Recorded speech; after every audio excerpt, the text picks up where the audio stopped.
যাই একটু বাগানের সামনে যাই। আরে খাবার, এতদিন পরে আমি খাবার পেলাম। খাবার নিয়ে এখন বসে বসে খাই। কি ব্যাপার, তুমি আমার হাতটা ধরলে কেন? এই খাবারটা খাবি না। কেন? আমার যে খুব খিদে পেয়েছে। এটা নষ্ট খাবার খেতে নেই। তাহলে কি খাবো আমি? চল আমার সাথে আমাদের বাড়ি।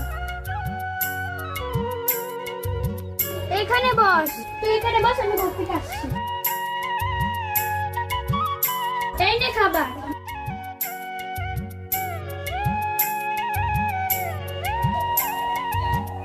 অনেকদিন পরে পেট ভরে খেলাম। এটা পড়ে নে। দিদি তুমি না খুব ভালো।